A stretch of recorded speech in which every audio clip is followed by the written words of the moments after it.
gente, thank you so much for tuning into this week's episode of Homebuying 101 Real Estate Talk Show with Sebastian Cordoba, Mr. Clear to Close. Guys, this week I'm very excited because yes, we're going to be talking about some real estate, but we're going to make it real interesting because we're going to be talking about some different financial topics like new money versus old money. Very important, guys. Second, how should you be using credit?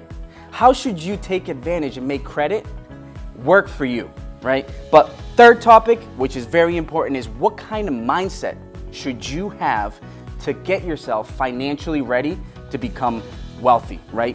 Invest into real estate and become a homeowner. So guys, aside from the topics that we're gonna be talking about, I also have a very special guest. I have Wilberto Rodriguez from ReWealth Group, who's going to be joining us and answering all these questions with us. So please, guys, don't miss it. Tune in, share it, like it, subscribe, and let's talk about some real estate.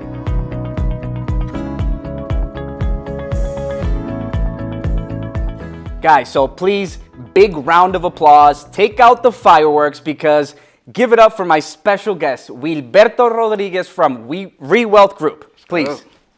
Sebastian, thank you so much for having me. It's an honor to be on your show today. I love the setup, love the people.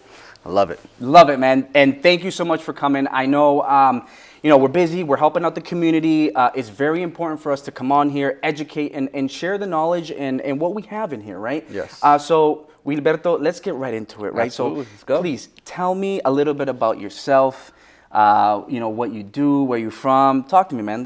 Let's get to know you, please. Let's go. So, yeah, absolutely. So my name is Wilberto Rodriguez with ReWealth Group. A little bit about myself is I love to help people. I think we're always in the people business no matter where we go, and we're always somewhat like selling ourselves. But more importantly, making relationships, which is the biggest key component in life. A little bit about myself, my background is I used to work in finance, I still continue to work in finance, but that's how I actually started. Nice. My family's military, which was a big part of me and where I wanted to go into. Wow. But there was a hiring freeze back in 2011 when I was actually going into the state police. Okay. And I decided to start my own business. And during that process, after a business was started, about 2 years later, I received a phone call saying, hey, we're hiring, we're back in. But I was like, I already started business. So I ended up continuing the business and the financial route. And I think it's very important for us to be educated financially because sometimes we don't know where to go. And our advice is very limited to who we know and what we do. And sometimes it's trial and error, which I have done many times. And that's what's made me become confident in my finances and the ability to share what I have learned throughout the years. Love it, man. I love it. So that's beautiful. And thank you again for coming out. I want everybody tuning in to take out the notepads, take out the iPads, because we got a lot of information going your way. Let's just dig right into it, right? Let's indulge, right? Yes. So first topic we're talking about, new money versus old money, guys. So very interesting topic. Wilberto, please tell me, what are we talking about when we're talking about new money versus old money? Absolutely. So before we start, money is just a tool. Money simply amplifies who you are as an individual. So if you're a very giving person, you have more money to give. If you're a very tight and stingy person, like Mr. Scrooge, let's say, for example, you have more to be tight with. Okay. So money is just a tool in our lives, but it's important to know how to use that tool. Okay. All right. So basically, new money and old money, you can always look at people and say, hey, that guy's old money. Where it's the Newports, where it's the Hamptons, wherever the case may be. But also this new age of where the new money is coming from. Okay. And there's no right or wrong, essentially, but it depends on who we kind of get our information from. So, and sorry to cut you in, but when you're saying who you're surrounding yourself with or who you're taking advices from, or what do you mean by that? Absolutely. So sometimes we are in a situation where, hey, Uncle Joe Schmo said, hey, it's not the right time to buy a house right now. In fact, any time is a good time to buy houses right now, as long as you are ready. Yep. Depending on the outlook, right? Yes. If it's a 3 to 5, maybe, but on a long term, real estate has always done well. The stock market has always done well, and all types of asset classes have done well over the long term. Okay. So you always have to have that time horizon.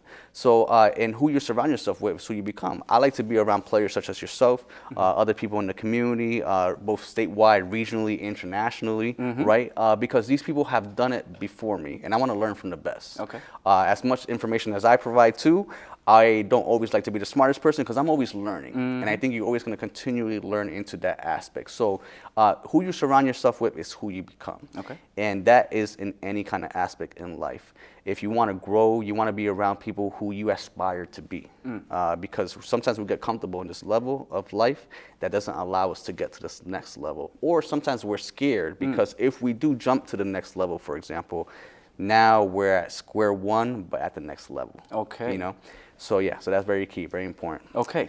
Yeah. So I like that. So basically, kind of jumping not so much forward onto the mindset, but kind of bringing it back to the first topic. Sure. It's kind of a mindset that you need to have in order for you to first figure out, hey, listen, if I want to own 5 properties over the next 5 years, how do I need to set myself up, right? Should I buy a single family first, or should I start with a 4 family, a 3, and a 2, and a 1, where it's generating a cash flow? Correct. Another asset allocation. Absolutely, right? yeah. Assets is very key. I think you hit the nail on the head. We're doing deep dive into that part right now. Yeah. What I would do, for example, is if you're young enough, before you get married, let's say you do have a spouse, everything's getting kind of mixed together, you guys are ready to make that next step, which is the ring and get married, make it solidified. You go get a property, 3 to 5 family, okay, or 3, up to a 3 family, and then I get a property up to a 3 family. Now we have 6 doors. Okay. As opposed to, and we could take advantage of, let's say, the FHA 3.5% down. Okay. And I think that creates something where now we're generating cash flow. We have our financial lessons because delayed gratification. We want the big house right now. We want that white picketed fence. We want maybe that condo, that sky rise or whatever. But let's use OPM, other people's money, and have somebody assist us with that. We're providing a place to live, also a place for live to ourselves. But now we're benefiting because if we get married, for example, not you and I, of course, but appreciate the offer. Absolutely. Then that 3.5% comes out the window if you're a first-time home buyer. Yep. So I think that's very key when you in a relationship. Who you pick as a partner is key. Especially in wealth building, absolutely. So that's a great topic, guys. So what we're talking about, just to kind of summarize, is where, if you're looking to buy a property individually without, going into a joint marriage or a joint application in a purchase, you could take advantage of purchasing properties individually using your own debt to income ratios and creating a cash flow and wealth that way. That way, once you do join forces, you're bringing more assets into that marriage. Correct. It's a partnership. It's also a business relationship. You should look at it aside from the beautiful love that you create from that. But don't let go of that business mentality because it's at the end of the day you have tenants, which is a business transaction. You're filing taxes, which is another business transaction. You're trying to make sure you're financially putting yourself in the best position. Right? Yeah. It's logic over emotion. We have to be emotionally logistical, right? Okay. We got to look at it that way because sometimes when we get into the emotion part, we want this, we want that, and we have this vision for ourselves. But there's a lot of steps that you could take advantage for that. And going back to the new money and the old money, for example, old money created a wealth a certain type of way that may not still be available to the new generation, for example. Okay. And so can you give us an example? What do you think? Sure, absolutely. So look at my grandmother. I could say, hey, she bought that house for $32,000, where now it's worth maybe $280,000, for example.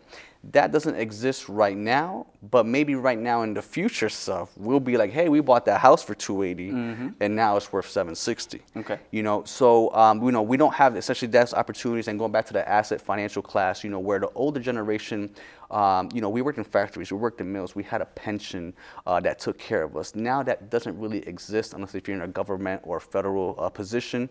Now or less we have something called 401ks that kind of take advantage of us. And those are great tools, especially if they do match your employer does, which some of them do, some of them don't.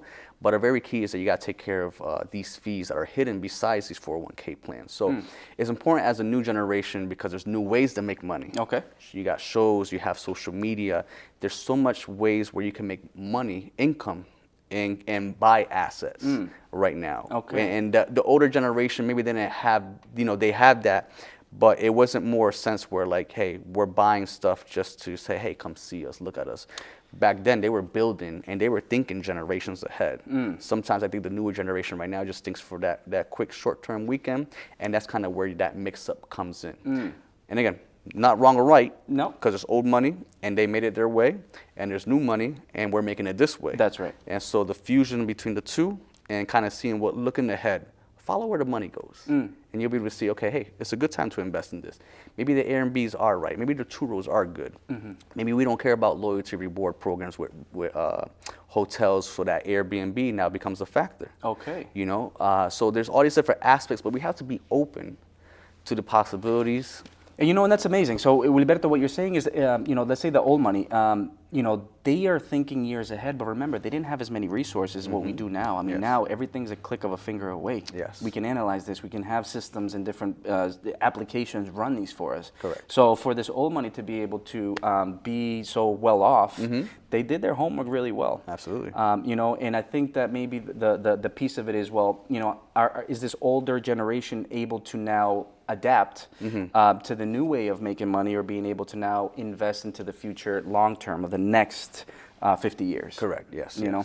Absolutely. So, hey, guys, please, you better be taking notes. I hope this is the first page is already filled up, because this is very crucial information. I mean, any last little pieces on that little topic before we kind of move into the credit? No, I was just tune in and learn about the old ways. History kind of tends to repeat itself. Okay. So it's something that we could take away from old money is how it was built and kind of where it's going. Okay. So don't overlook it. Always maybe analyze it and use it to now get into the new generation. Now, before we kind of switch over, so new money, for example, like the crypto and the investments and the Airbnb, it's new opportunities, what you're talking about, where now you can invest now in order to set yourself up for the future, 50 years or 20 or 15 years, depending on your game plan, right? The way to make money now is so much easier than what it was before. Okay. But it takes work. It does. And so if you're willing to make the commitment and put in the work, a lot of people I always say, like, they look at me as an overnight success. And when I talk sometimes, I always say, hey, I am a 22-year overnight success. Okay. You see what I have now, but it's been in the backbone of me continually working. I missed events in my life. I put in the work. What do you do behind closed doors? I've slept at my office. Where's the entrepreneurial stuff? I've slept in my vehicle to get to the next level, to the next stage. And so the opportunity is there for everybody, especially now in this age where it's buy now, click this. It's attention. Where's the attention going? And so if you're able to capitalize on that and be smart, be aware. I go to the mall, but I don't go to the mall to the shop. I look at, hey, where are people shopping? Oh, they're going to Lululemon? Let me look at Lululemon stock, and maybe I could invest something on there.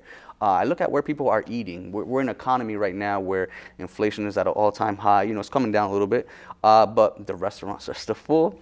The malls are still full. There's new ones opening up, and they're full. Opening up. Yeah, so you got to see, okay, where's the money going to? And success leaves clues. There's a blueprint that you can follow. But you got to be open. You got to be aware to it.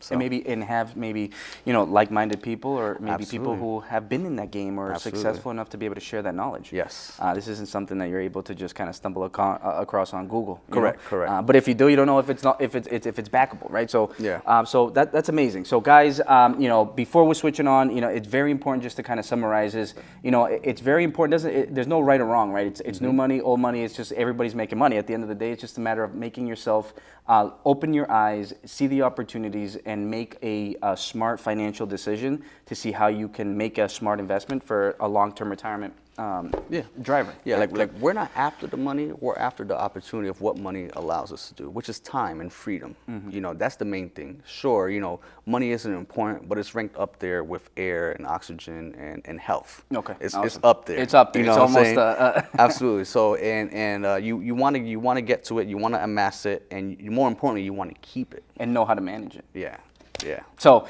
awesome, guys. So next topic, because I love this next topic. It's very important. It goes dear into my heart, is credit. How can you take credit, or use credit to your advantage, right? How can you use credit to your advantage, guys? Very important topic. So, yes, for us, very important for you to buy a home. We need you to have credit, right? But it's very important for you to be able to manage that credit. Yes. So what do we need? At least a minimum 600 credit score for you to be able to qualify and buy a home, right? What are good train lines that you may have in order to create a credit score, right? Is a credit card, a student loan if you have one, an auto loan. Those are all liabilities at the end of the day, nothing that's generating you income, right? So how can we start using this credit to your advantage? How can we maybe get something out of all the expenses and everything that we spend every day in order to get something back, right? So, Wilberto, kind of let's drive the bus here. Let's go right into it. Gotcha. Talk to me, man. Yep. So credit for me, my first experience with credit, I used to work at Foxwoods. That was my first job when I was 16 years old. I worked all through high school. And in the casino, there was an actual bank before. And that was my first checking account. It was with a credit union. Okay. So I walked in. I still remember her name. Her name is Lisa. Okay. And she got me into my credit journey. So she first came in. She said, hey, you open up the account. We had direct deposit, et cetera, et cetera. You should look at getting a secured credit card. And I was like, oh, a secured credit card, what is that? So basically, when you're young, at 16, or let's say you don't have to be, let's say you don't have any credit at all, you would need to build credit. So they started me off with a secured credit card.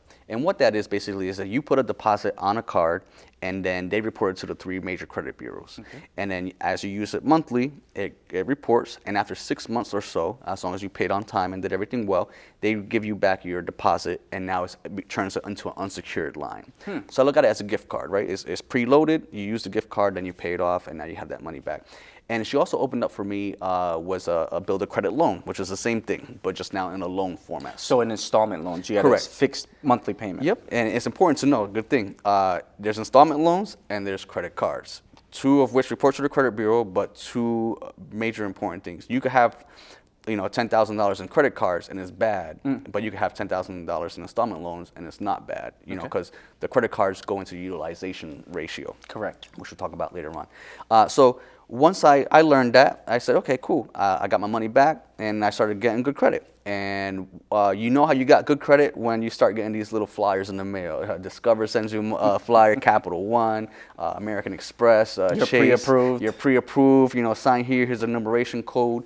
So I knew I was on my way. And, still being young, so my Capital One Platinum, was that card. Okay. And Capital One Platinum is not the great card, but when you're young, you're like, hey, platinum sounds good. Sounds good to me. But it was a start, and it embarked me in my credit journey. I still have that credit card open today because it has the most history. Exactly. It has all these years of history of on-time payments and so forth. So never close your credit cards, if anything, because what that does is just cuts down your age and your credit history. Which is one of the factors that influences the credit score, absolutely, right? Absolutely. So, and again, hey, we're human, I'm human, you're human. I've gone through downfalls in my life. I've had bad credit. I've gone up on that roller coaster. I was at a 523, 4 something, paid late. But that was when I was younger and I didn't understand. I was like, hey, I'll swipe a card, sure, pay it. Then or never have to pay it. Or never have to pay it, yeah. And there's something called interest that you don't really know about, but you're just making the $25 payments because that's what you could afford. Yeah. And so I made that mistake when I was younger, but because of that mistake, I've been able to learn and grow and teach because of the lessons that I've gone through. Yep. And so I really think that credit is super, super important. It's really what opens the doors for creating assets and wealth through real estate and all these other options. And I'll give you a great example. I mean, I had family members who, for example, said, hey, I have $200,000. How much home can I buy, or how much can I borrow? Yeah. The bank will only lend you $200,000. You got to deposit that in, and they'll lend you the money, like a secured credit card, right? Because you have no credit. Exactly. There's no employment history. There's nothing on paper that the bank is going to lend you money, because there's nothing for them to be able to say, you know what, there's enough factors or different factors in there, variable factors, that are going to have you to repay us back, right? So, but then I say, hey, if you can have this $200,000, right, but you have credit score, you have employment history, you have good income, right? Now the bank's going to lend you more than $200,000. You can put that towards the down payment to reduce the monthly payment and put yourself in a better position, right? So yes, down payment assets is very important. Income credit is the most important, because without credit, no lender is going to be able to look at your history and determine if you can repay that back. Correct. It's important to understand what credit is composed of. So the biggest factor, the 2 biggest factors are payment history. You never, ever want to pay something late. Even if it's $25 or you got to borrow that money, you got to find some way to get that money to the creditor. Because if you miss that one payment, it's detrimental, and it takes months, sometimes years to get back to that 100%.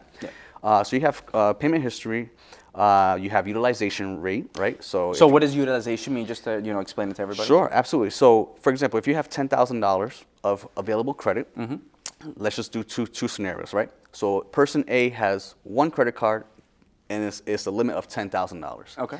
If he uses the full $10,000, he's at 100% utilization ratio. Which for the lenders, they look at that as, hey, this guy's over leveraged. Maybe he doesn't know what he's doing. He's depending more on the credit than his income. Exactly. Now, person B, let's say person B has 10 credit cards and they're all $10,000, and he has the same $10,000 balance. Spread out through each. Or even one. He's at 10% utilization. Why? Because he has a total of 100,000 available. He's still using 10,000, which is person A is using 10,000. But now he's at 10%. So he's still below the threshold. You want to stay below 30% at max, and at max, maybe 50, but you want to pay your credit cards off in full every month anyway, because why should you pay 15, 20, 25, 30, 35% interest to somebody? Unless it's an absolute emergency, which we know it happens. We've been there, right? But overall, you want to avoid that. So that's what utilization ratio is. And the more credit cards you have, the less chance that you have to go up, as long as you're responsible with your money. So we got to make that very clear. You have to be responsible with this money. You have to be responsible with your debt. And so that's the second factor. You want to go into something? Yes, I wanted to touch up on that because it's very important when we're qualifying somebody. It's all about debt to income ratios, right? Yes. So I'll give you a great example. Definitely work with a loan officer, work with your lender. Be happy to help. Is understand which credit cards you should pay off or which ones have more of an impact on your purchasing power. Yes. Give you a great example, Wilberto, is you can have 2 credit cards. One of them could have a $7,000 balance, okay, with a monthly payment of $25, okay? And you can have a credit card of $5,000, but have a monthly payment of $100. Yep. So anybody in the rate, that doesn't understand it says, oh, I'm going to pay off the highest balance credit card. But what we look at is not the total balance. We look at the minimum monthly payment, what's reporting on your credit report, and that's what we use on your debt to income ratio. Yes. So in this case, it's better off paying off the higher balance, right? Correct. Because you have a lower monthly payment. Exactly. Right. Exactly. So, or vice versa. Yeah, absolutely. One key, this is the biggest gem that people don't know about. Sometimes they pay the credit card off in full, but their score doesn't change or reflect because why? They made the payment on the due date. What you need to look at is the statement date. The statement date is when the credit bureau reports to the credit, right? So if Amex, if I pay Amex on the 28th, but their statement date is on the 20th, on the 20th, if I had a balance of 10,000, Amex is going to report to TransUnion, Equifax, Experian that I owe 10,000, even though I paid it off on the 28th. So I'm thinking, hey, it's a zero balance. But Amex already reported. So you want to get that hack. That's another tool that you could use, is pay it before the statement date. That way it reflects that actual balance that you want it to reflect. And that's a cool hack that you could use to play around to kind of get you below that threshold, which will increase your score immediately. A lot of the gurus say, hell, make 2 or 3 payments and you'll be In a good. month. You only get 1 payment reported monthly. Okay. Only 1. But the joke is, or the trick is that you paid it off on that statement date, so report a lower balance. So open up your statement balance, February 16th through March 16th. 16th might be that statement date. Pay it off by the 16th, and you'll see it reflects a zero balance if you pay it off in full. Amazing. So to recap, guys, please focus on the statement, the credit card statement date. Yep. That's the actual date that the credit card is going to report the balance showing on that date to the credit bureaus, which influences your credit score. Yes. Right. So yes, paying on time is important, but also understanding when your credit card statement date is the most important piece, because if you want to start playing and manipulating your credit, know when that date is, pay off the balance before so it reflects that balance. Yeah, and if you're still confused, it says in layman's terms statement date, but if you're still confused and you want to ease your hack, just go to Credit Karma. We use this as a base, not it's the end all be all, okay? So don't think Credit Karma is my Credit Karma is 640, I'm a 640. No, it's just a tool. Usually 30, 40 points off, right? Correct, because Credit Karma uses a Vantage score, which is different than a FICO score. Right. Okay. But go to Credit Karma, use it as a tool. Okay, so go to Credit Karma, you go into utilization, and then you'll see all your accounts. Click on each account, and it shows you what the statement date is. So that might be easier hack as opposed to logging into each credit card individually. Okay. Just go to Credit Karma, and you'll see it there. And since we're on that topic, before I go back to the other part, so Vantage score, right? That's what there's a Vantage score and a FICO score. So what does that mean? Tell me. Sure. So it's composed. A lot of people think about, hey, my credit score is 690. I'm good. Or 720, and I'm fine. 740. When you look at a FICO score, the FICO score gives you an actual real profile of who you are as an individual. Okay, so your score is just a score. It's not the end all be all. Your profile gives you a different story that the lenders look at. Okay, so how did you handle that car payment? What's the highest amount of car payment have you had as far as loan-wise? Did you only get a $30,000 loan? Did you get a $60,000 loan or $90,000? How many times have you had history paying off these loans, whether it's installment, whether it's a credit card, whether a mortgage? So there's all these different factors that make your credit profile. And so your profile is not just a number, even though that's what most people look at, but it's all these different details on the back end. And that's what the FICO does. The FICO is actually a true score that shows you what that is. And it's generally, like you said, 30 to 40% higher, points higher, I should say, than the actual Vantage. And I love it. So, I mean, in talking about credit pulls, right, I get a lot of clients who, when we pre-approve somebody or any lender pre-approve somebody, is very important to take a full picture of everything, right? Understanding, taking a look at the credit report, all the income documents, because we want to take a full analysis of your income, right? So hard inquiry when we pull your credit. I get a lot of people who get scared when we pull credit. And think about it this way. First, you take care of your credit for the biggest investment of your life. It's to buy the first home. Well, congratulations, we're here. So we have to pull the credit to start getting into that first step, right? So that's the first. Second, when we pull your credit, for a mortgage, it's actually not that much of an impact when you compare it to a credit card, an auto loan, or personal. Why? Because it's considered for housing, it's a necessity, right? So the impact on your credit will be minimal compared to other credit pulls, which, the first step is, speaking to a lender, seeing where you guys stand. If you need to work on your credit, it's taking a look at that credit report, maybe running it through a credit simulator, telling you what exactly you need to do to then get it up higher, or speaking to a professional and saying, hey, listen, let me take a look at it, let me analyze it and say, this is what you need to do. Absolutely. Right? Absolutely. And so, so the last remaining factors, we talked about the payment history, we talked about utilization, there's credit mix, there's the inquiries, and there's the age. Okay. So the age, for example, right? Why do I still have my Capital Platinum card open? It's because it has, let's say, almost 18 years of credit history. Yeah. So if I only had that one card, it would show 18 years. That's my oldest account. Let's say, for example, if I only had two cards, depending on what scoring model you may look at, if I open up an account 18 years ago and I opened up one today, now my average of the two is 9, even though my oldest is 18. Okay, so that's another factor that you can look at. Okay. Credit mix, like you just mentioned, vehicles, installments, mortgage, credit. Who are, right? You might be looking at Visa, MasterCard. Yeah. Do you have something with Discover? Do you have something with American Express? Do you have something with Barclays? Right, because all these guys have different standards of credit that they look for. Okay. And then we talked about the age and then utilization and then inquiries. Yeah. So I mean, awesome. So guys, I think now we got a whole notebook full right there. Absolutely. I mean, come on, that iPad must be going down low or full of gigs because you know what, this is valuable, guys. And I think before we switch or move on from this credit topic, I know you've got some more knowledge and peace in you. Sure, yeah. So tell me a little bit of how now we can start using, so we understand what factors make up your credit score, how important it is for you to manage your credit cards, your personal loans, just your credit in whole and together, right? But what's the best way for us to be able to use credit if we have daily expenses, if we have a business, we have an Airbnb where we have to spend money in order to be operational, right? To make it work. Absolutely. So how can we now use credit and leverage it in our best way? Absolutely. That's my specialty. I'm glad you brought that up. So in one of our classes that we teach is how to utilize this credit. Okay. A lot of people still think cash is king, and to a certain degree, yes, it is, up to a certain amount, and that's later on. But for other part is, don't pay with debit, pay with credit. Okay, credit also gives you insurance, depending on which kind of credit card that you have, that allows you to extend the warranty, allows you to return something if something is damaged because you bought it with that specific credit card, or lost luggage, you're protected. So it's another layer of protection that the debit card does not give.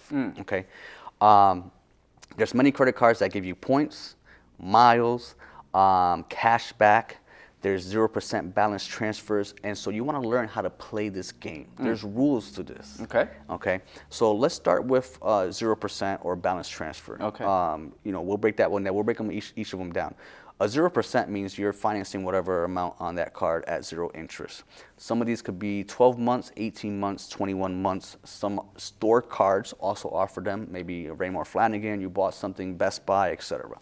But the biggest ones are like Wells Fargo, Citi, and certain intro cards at the bank will allow you to get 0% interest or balance transfer. Now, the balance transfer is a big hack that you could use, because if you have a balance of $10,000 at 29% and you open up this new card at 0%, and you could transfer that balance from 29% interest to a 0% interest, now you're saving money on the monthly payment, because of 0% interest on that dollar amount, 10,000 for example, and you're saving interest in the long run, because most people just pay the minimum payment. Okay, and it's going to take you a year, 2 years, maybe 3 or 5, depending on how big that balance is, to pay that off. And we don't see that. We just see, hey, $25. We're operating on a certain budget. Maybe we might be maxed out. And again, if you're doing the hardship during that time, I understand. But if there's no hardship, there's no reason why you should have a balance. So we took care of that one. Every month we have fixed monthly expenses. Okay. So another thing that what does that mean? Sure. What we teach in our class is, when you get that credit card, don't go buy the TV. Don't put those rims on the car. Don't buy, don't put the tints on the car, stuff like that, the big stereo system. Or before you go to closing, don't go to Jordan's Furniture and pull a credit card and max it out with the furniture, because it's not your home yet, guys. When you have a pre-approval, do not touch anything. Do not inquire about nothing, because your approval was based upon your score at the time that they pulled it. Yes. So going back to these fixed expenses, okay, every month, outside of our mortgage, even though there's a credit card that you could pay mortgage on, I'll get to that later on, we're going to have what?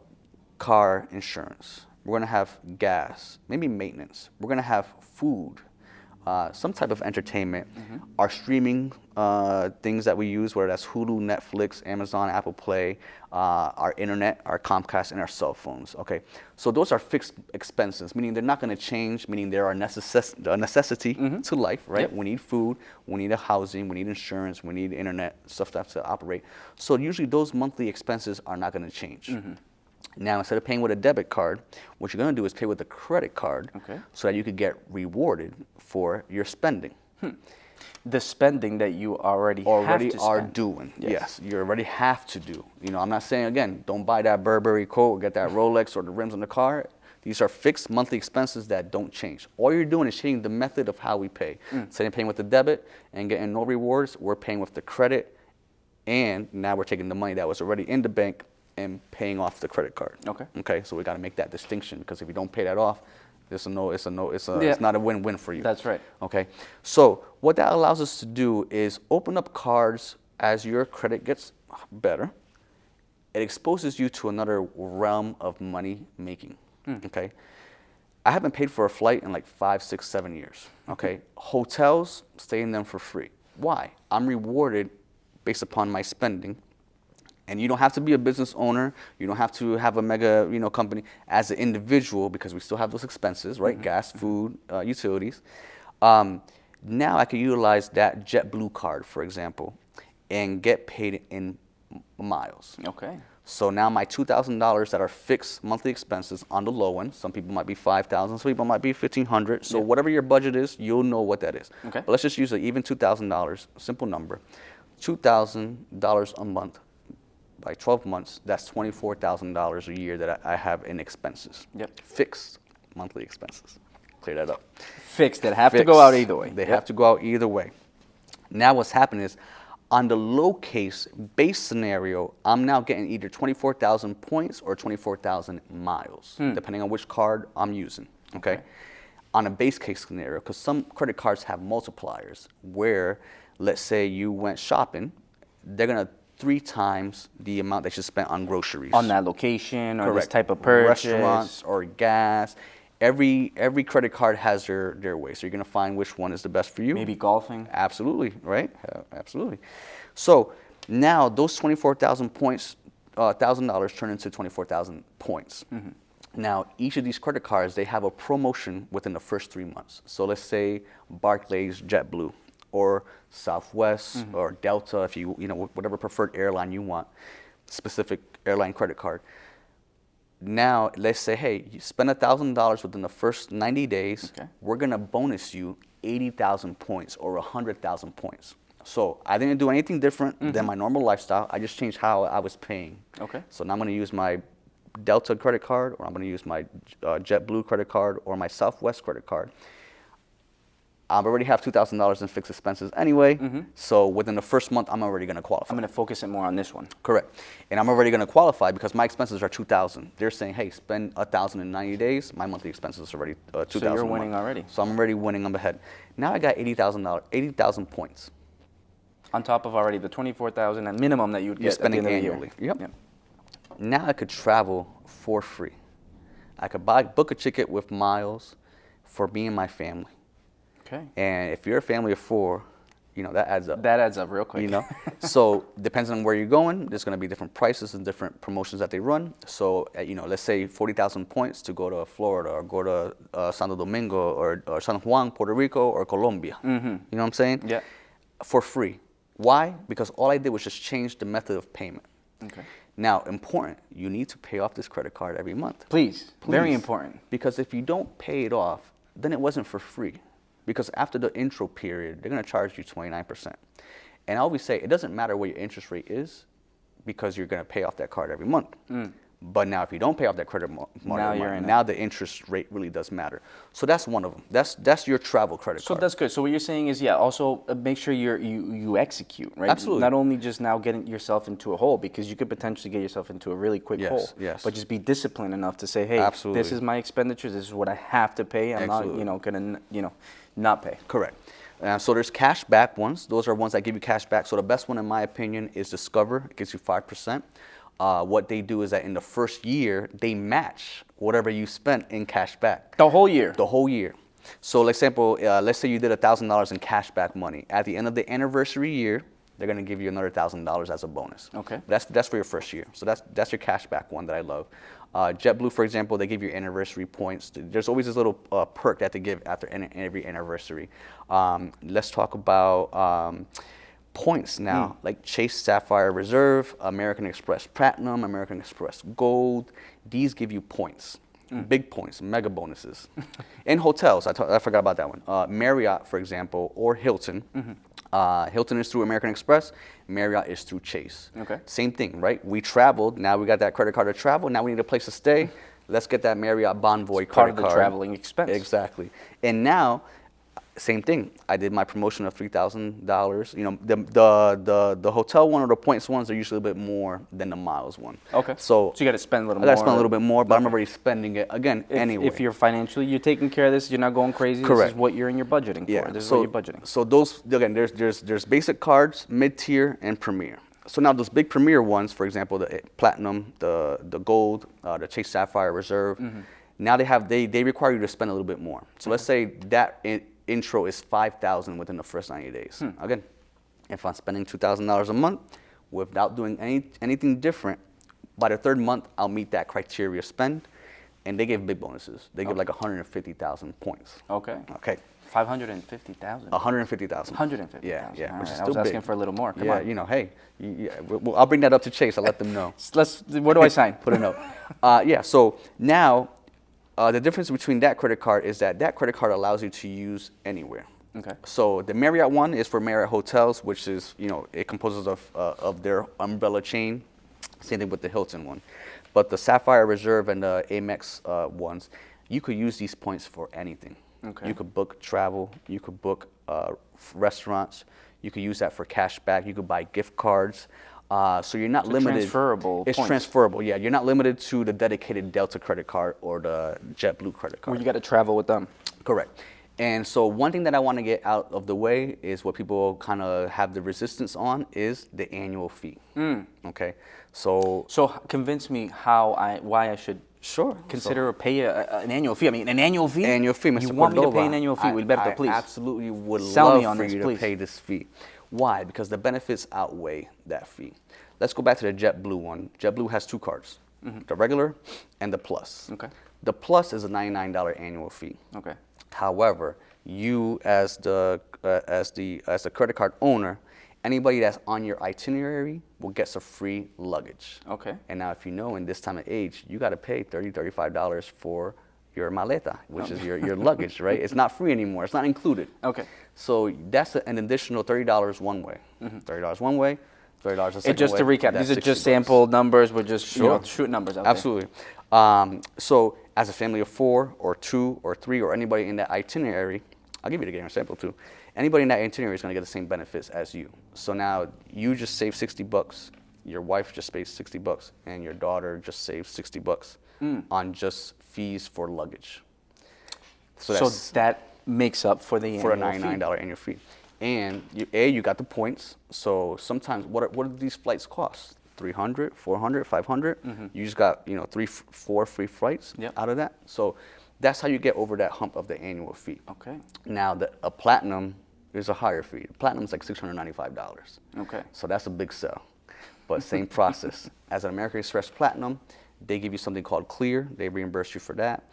They give you $100 credit at Saks Fifth. So there's all, they give you food credit. They give you travel credit. Okay. So as long as you utilize it in the right way, these fees, they don't mean anything because you're able to use the rewards that pay for more than the annual fee itself. Okay. Okay.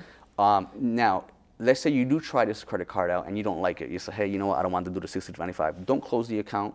What you're going to do is just ask for a downgrade. Say, hey, I don't want the platinum. Give me the blue because the blue is $0. So you can go down in categories. So you can go down, still keep the history. Okay. Oh, it keeps that line open. History. Thankfully. Okay, so this is good for us. Correct. Yeah. So you're just downloading. So the platinum is good for traveling. The gold is good for dining. All these credit cards have different perks, and you want to utilize them for those specific things. However you spend your money. Yeah. Now the biggest hack, all right? Tune in, guys, please. So the biggest hack, and this is a big one, guys. Right? Our monthly expenses are the same. Yep. You get one, and then now your wife gets one. Credit card. Yeah. Okay. So you got the JetBlue. Okay. Your wife got the JetBlue. Okay. You wait the 3 months, right? Because you don't want to go overboard. You still so got your two fixed separate. monthly, We're not joint. Separate, right? Yeah. Okay. So you got that credit card. You got your 80,000 points from JetBlue based upon your monthly expenses that didn't change. Okay. Now you tell your wife, hey, you get the JetBlue credit card, and you get a referral fee for referring her, so you get a bonus. And she does the same expenses because they're not changed. You're in the same household, and now she got 80,000 points. And now combined, you got 160,000 points, and that's like free travel. Okay. Hands down. Guys, wow, guys, blown minds here. Yeah. Geez, so, this is amazing, guys. So, aside from first knowing how to manage credit, because it's very important. It can be a very quick downfall if you don't know how to manage it. But once you master it, or if you're able to connect with a professional, be able to kind of pick our brains and be able to say, hey, what's the right step or what's the right way? There's an advantage, a huge advantage where you can use credit to your advantage. Correct. You can actually, consider these expenses and implement them into the credit to reward yourself for the expenses that you naturally have to spend anyways, right? And if you're a business owner, then that just compounds because business owners have big More expenses. Okay. So all depends on your income level. Okay. And again, you hit the nail on the head. The most important part is, let's say you're the good person, you pay on time, they don't like you. Yeah. But let's say me, I pay late, I just paid a minimum fee. Yep. They love me. That's what and they now want. it's no longer free. Now it's no longer free travel. Now it's no longer free stays because now they're getting 29% interest on me. And now that's when it's a big issue. And now you're trying to catch up. And it's a big thing. So with great power comes great responsibility. Yep. Absolutely. So with great credit comes great responsibility. Absolutely. Absolutely. So guys, that's a great topic. I mean, credit, that's huge. So we have new money versus old money. Great topic. Next topic was, how can you use credit to your advantage? A lot of different ways that we were able to pick Wilberto's brain and educate ourselves.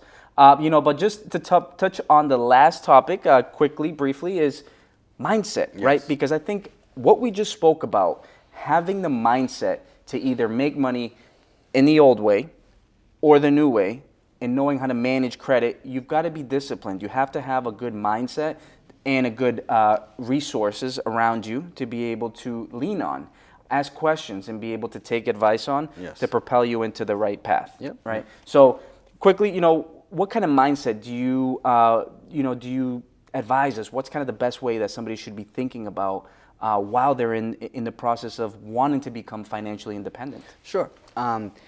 Very important key is that when we're 16, we don't really have any expenses.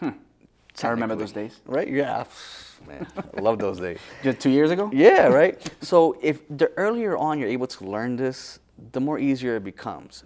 Because when you are in your 30s or your 40s and your 50s, that's when things kind of start to make sense financially. You know, you mature at different levels, and what used to be important is no longer important, and how you spend is differently. You know, so we're not born with debt, but then debt is actually created. So it's important to understand these factors at a young age. So you want to surround yourself with people who have those abilities, right? So if someone is an investor, real estate investor, Okay.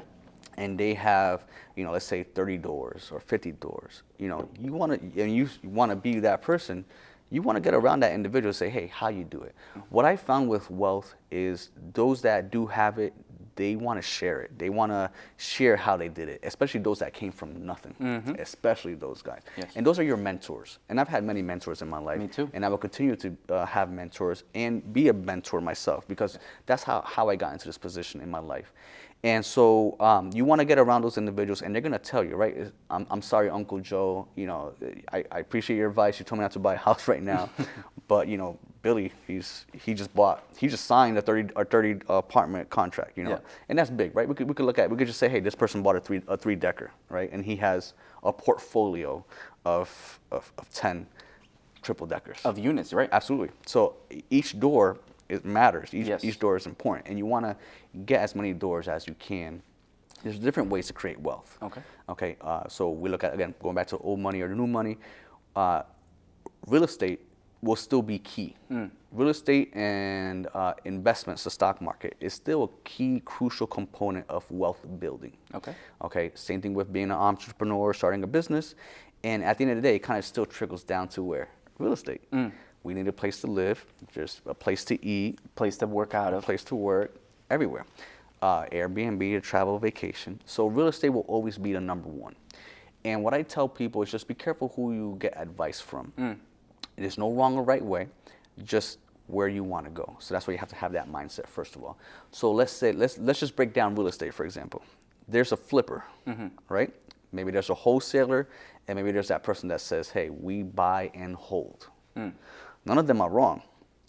But if you talk to the flipper's going to tell you what? Hey, all I do is buy and flip. That's the way you should do. This Do the is how bird you- method, you know, put lipstick on the pig, and all we do is flip. We don't do that buy and hold stuff. And if he's not wrong, there's no right, but that's just how he did it. That's the way he makes his money. Correct. And the same thing with the buy and hold strategy person. He's going to say, hey, all we do is buy and hold these doors. They appreciate over time. We refinance, take the money, we duplicate it, blah, blah, blah, et cetera, et cetera. Yep.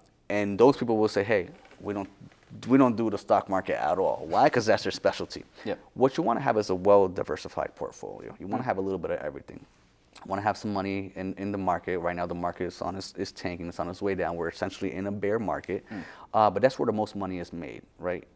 People are scared of that because they could see the money get lower. Diminish, yeah. You can't really see your house value go down unless if you're on Zillow every day, but we don't want trust Zillow anyway. So that's powerful. You're saying you can actually see the numbers and Yeah, see it diminish. absolutely. Where in value, real estate, it's a long-term It's a effect. long-term effect. You're not really thinking about it until it comes time to sell. Then you go to appraisal and see what's going on. So it's really important to be disciplined when it comes to assets, when it comes to investing, and those two are the main components. Okay. Now, outside of that, we have the 401k, we have a Roth IRA, individual retirement accounts, we have a self-directed or a backdoor 401k. There's ways of Airbnb, Truro.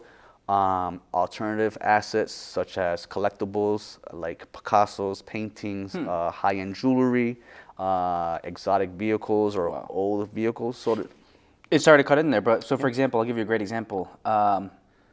What's a good example of somebody or something that maybe is perceived as a liability, maybe a luxury item that you bought, but if you're well-knowledged into what you're purchasing, that's an asset. Yes. That's something that's actually growing equity and value every year. Correct.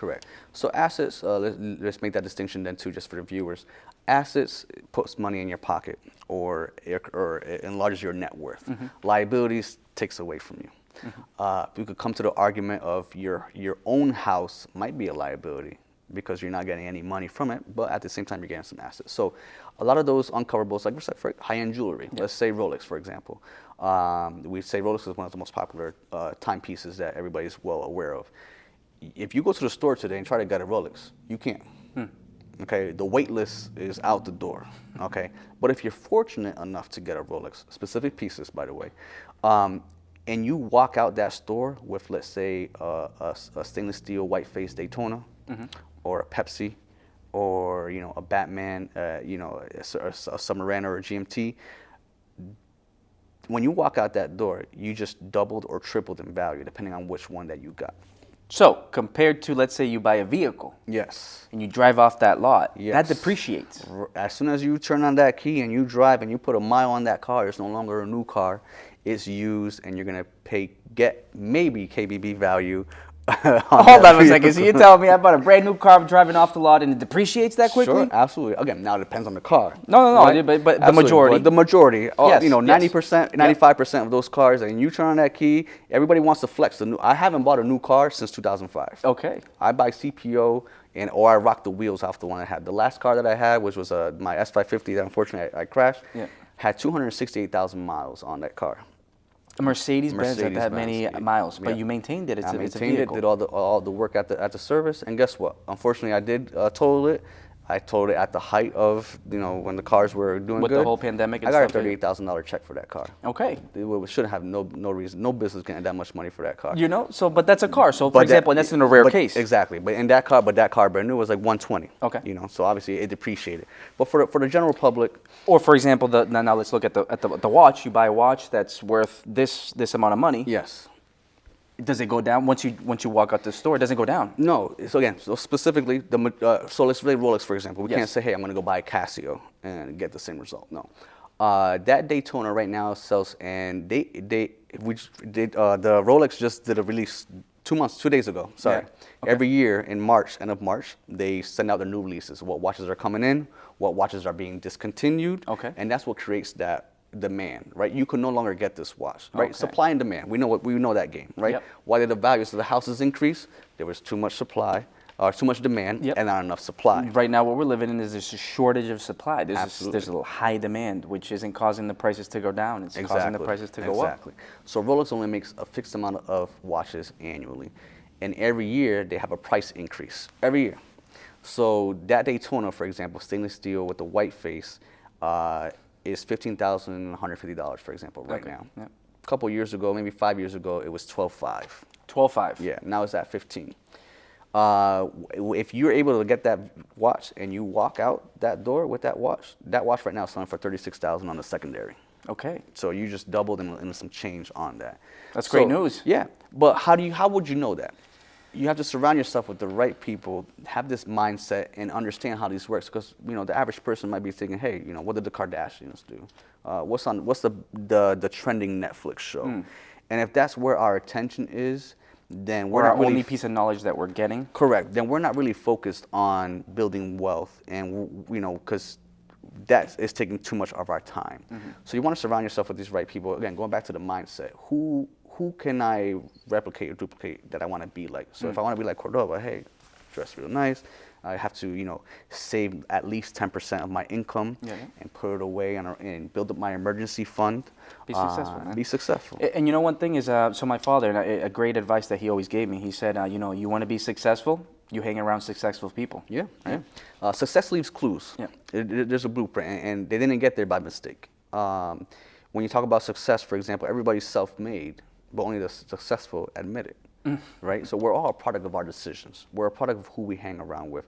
What conversations, when I hang out with my friends, I want to say, hey, how's your portfolio doing? What? Oh, you got 28% return? What did you buy? I want to have those conversations. And I want to say, hey, there's this new product, AI is coming out. Hey, YouTube, Google, there's all these different products that we could look at. So don't just buy the iPhone. Buy the Apple stock, AAPL, on the stock market. Become an owner of what you buy in. So even when it comes to investing, not financial advice, but look at where you spend your money. And chances are where you spend your money, everybody else is spending your money. And that might be a way for you to buy stocks individually. although we recommend just buying an S&P 500. You don't take the guesswork out. But buying individual stocks is more sexier than buying just a regular low and slow in the long run game, which is the S&P 500. Just buy an index fund and you're good to go. So again, how you get around those people is mindset. Yep. If I want to buy a home, I have to think, who do I have to become in order to buy that house? What process do I have to be in place? So I got to work on my credit. If it's bad, you go to a specialist, right? What would you recommend? Yeah, I mean, it's a great question. So the first question that I ask is, similar. Not so much what's your mindset right now, but what's your goal? What's your plan? Yes. Is this your one and only home? You're going to live here forever? Is this first of many? Building a portfolio. Then we approach it that way. We look at, okay, well, if you want to have multiple homes, then this is the path, right? You should start with multifamilies. Yes. Maybe a 4, then a 3, then a 2, then a 1. You have now multiple units that are cash flowing and paying themselves off, right? But yeah, aside from all that, I mean, what we're looking at is basic factors. The credit score, yes, the credit score is important. 600 and above, right? We can run it through a credit simulator or connect you with a credit specialist who can get you up to that score. Employment history, very important. We always look 2 years back, right? A lot of people have the misconception that you need to be working at that same employer for the past 2 years. No, you can have 1, 2, 3, or 4 jobs. More paperwork, but the important piece is that there is no gap. Right? No gap of employment where you didn't work. That could be tricky. The next piece is the income, my favorite piece. I look at your tax returns, W-2s, pay stubs, all the documentation to then do this income analysis and say, hey, this is the maximum amount that we can use based off of the paperwork. And now is where we determine how much you can afford, how much you can pay. Right? There's a certain percentage of your monthly income that you can put towards a mortgage payment. So based on your credit, based on all these different factors, is what determines which loan program we can put you in, and which percentage of debt to income we can get you up to. Correct. Right? Now, this is your show, but I want to pass some stuff back on to you. So, everybody thinks there's a barrier to entry. You have to have this and you have to have that. You have to be a 700 or 800 score. I have to have hundreds of thousands of dollars to put on a down payment. What's that process like for someone who really doesn't have that much but wants to get in, wants to get that bite of the pie? I love it because, and I think that the misconception is that it seems too impossible, it seems too hard. It isn't. There's 5 simple factors. It's the credit score above a 600. It's the employment history. It's the income. The income piece of it is important if you're a W-2 wage earner or if you're self-employed. If you're self-employed, there's a double-edged sword, right? You declare too much, well, you're going to have to pay Uncle Sam his portion, right? But you're going to be able to get into a nice home. Yes. You declare too little, you don't pay any taxes, maybe you get something back, but you're not buying a home. You're staying in your car or you're paying somebody else's mortgage, your landlord's. But the down payment, the barrier to entry really isn't that high. Once we figure out, okay, what type of property you want to buy, which loan program you can fit into, there's different programs. For example, you can buy a home with 0% down. Really? 100% financing, Wilberto. I mean, amazing. Good and bad. Good, you get yourself into a home with 0 down. Bad, you're 100% in debt. Right? And so PMI. And PMI. And the rate is a little higher and it's higher costs. Trade-off. And trade-offs, exactly. And it limits you to a lesser amount, right? But if you have some money saved up, if you can put some skin in the game, like we say, it's so much better. Why? You can get yourself into an FHA 3.5% down or a conventional 3% or 5% down and lower the interest rate, make it more easy for you, flexible, and get you into a good loan program at a lower rate. So it isn't that hard. I mean, I think maybe our culture puts it in a harder perspective, and that's the type of mindset that generations before had. But it really isn't hard. It's a matter of getting together with a professional, like you said, taking the advice, sitting down, seeing where you stand, and seeing what's your maximum amount that you can qualify for. I agree. I think you don't know what you don't know. And sometimes when you take that time to investigate and learn more, you're like, oh, really? This is all I had to do? You have all this fear and anxiety over something, and then once you know what it is, you're like, wow, that was it. That was it. Piece of cake. It was that simple. But we have this buildup sometimes not through our experiences, but through other people's experiences. And so that person had a bad time buying a home. That person maybe bought at the height of 08, 09 or whatever. They were over leveraged. But those are very far in between examples, and maybe they just weren't protected at the right time or didn't have the right guidance such as yourself. Correct, which now it's so much harder to lend. So Yes. the advice is, you know, I mean, the '07 and the '08 crisis was different. I mean, people didn't have to show anything to buy. Yeah, back in that time, I was working with Citigroup, and we used to do a lot of loans. We did a lot of our own underwriting. Yeah. My next door neighbor was Countrywide, and what ended up happening is we stopped lending. All we focused on at that time was adjustment of terms, and we had 13 branches in Connecticut, and we went down to 3. So Central, Western, and Eastern Connecticut, and we ended up becoming debt servicers of our loans that we were doing.